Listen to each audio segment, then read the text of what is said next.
ବିବାହର 6 ମାସ ପରେ 1 କୋଟି ଟଙ୍କା ଘର ମାଗୁଛନ୍ତି ପତ୍ନୀ। ଜୀବନ ହାରିଲେ ସେ ଦାୟୀ ରହିବେ ବୋଲି କହିଛନ୍ତି ସ୍ୱାମୀ। ଆସନ୍ତୁ ଜାଣିବା ଏହାର ସର୍ଭିସେସ୍ ଖବର ବିଷୟରେ। ବିବାହର 6 ମାସ ପରେ 1 କୋଟି ଟଙ୍କା ଓ ଘର ମାଗୁଛନ୍ତି ପତ୍ନୀ। ଜୀବନ ହାରିଲେ ସେ ଦାୟୀ ରହିବେ।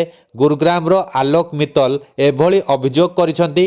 କିଛି ଦିନ ହେବ ବେଙ୍ଗଲୁରୁର ଅତୁଲ ସୁବାସଙ୍କ ଆତ୍ମହତ୍ୟା ପରେ ବିବାହରେ ପୁରୁଷ କେତେ ନିର୍ଯାତିତ ହେଉଛନ୍ତି ସେ ପ୍ରସଙ୍ଗ ମୁଣ୍ଡ ଟେକିଛି।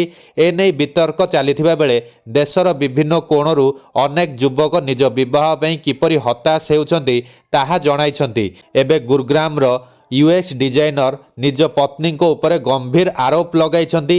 ତାଙ୍କ ଅଭିଯୋଗ ମୁତାବକ ମେ 2023ରେ ମୋର ବିବାହ ହୋଇଥିଲା। ବିବାହ ପରେ ମୋର ଚାକିରି ଚାଲିଯାଇଥିଲା। ଏ ମଧ୍ୟରେ ମୋ ପତ୍ନୀ ଗର୍ଭବତୀ ହେବାରୁ ମୋ ଉପରେ ଚାକିରି ଖୋଜିବାକୁ ଚାପ ପଡ଼ିଥିଲା। ବିଶ୍ୱରେ ଯେଉଁଠି ମିଳିଲେ ବି ଚାକିରି କର ବୋଲି ସେ କହିଥିଲେ। ବହୁ ଖୋଜାଖୋଜି ପରେ ବେଙ୍ଗଲୁରୁରେ ମୋତେ ଚାକିରି ମିଳିଥିଲା। ହେଲେ ମୋ ପତ୍ନୀ ମୋ ସହ ନ ଯାଇ ଦିଲ୍ଲୀରେ ନିଜ ମାତା ପିତାଙ୍କ ସହ ରହିବେ ବୋଲି କହିଥିଲେ। କିଛି ଦିନ ପରେ ସେ ମୋ ସହ ବେଙ୍ଗଲୁରୁ ଯିବେ ବୋଲି କହିବାରୁ ମୁଁ ଡିସେମ୍ବର 2023ରେ ତାଙ୍କୁ ନେବାକୁ ଦିଲ୍ଲୀ ଆସିଥିଲି। ହେଲେ ପ୍ରସବର ବାହାନା ଦେଇ ସେ ମୋ ସହ ଯିବାକୁ ମନା କଲେ। ଏହାପରେ ସେ ବେଙ୍ଗଲୁରୁ ଚାକିରି ଛାଡ଼ି ଦିଲ୍ଲୀ ଯାଇ ତାଙ୍କ ସହ ରହିବାକୁ ବାଧ୍ୟ କଲେ। ମୁଁ ତୁରନ୍ତ ଚାକିରି ଛାଡ଼ି ଦିଲ୍ଲୀ ଯାଇ ନ ପାରିବାରୁ ପିଲା ଜନ୍ମ ହେବା ପରେ ସେ ମୋତେ ତାଙ୍କ ସହ ଦେଖା କରାଇ ନଥିଲେ।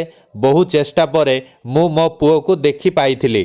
ସେ ଆହୁରି କହିଛନ୍ତି, ଫୋନ୍ କଲ୍ କଲେ କାଟିଦେବା ସହ କଲ୍ ନ କଲେ ମୁଁ ସେମାନଙ୍କର କଥା ପଚାରୁନି ବୋଲି ତାଙ୍କ ମାତା ପିତାଙ୍କୁ ଆରୋପ ଲଗାଇଥିଲେ।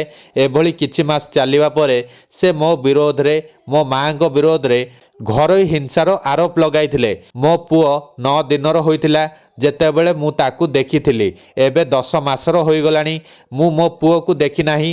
ମୋ ପତ୍ନୀ ଏବେ ମୋ ସହ ରହୁନାହାନ୍ତି କି ମୋତେ ଛାଡ଼ପତ୍ର ଦେଉନାହାନ୍ତି। ସେ ମୋତେ ମାସକୁ 1.5 ଲକ୍ଷ ଟଙ୍କା ଦେବାକୁ କହିବା ସହ କ୍ଷତିପୂରଣ ପାଇଁ 1 କୋଟି ଓ ଏକ ଘର ଦେବାକୁ ଦାବି କରୁଛନ୍ତି।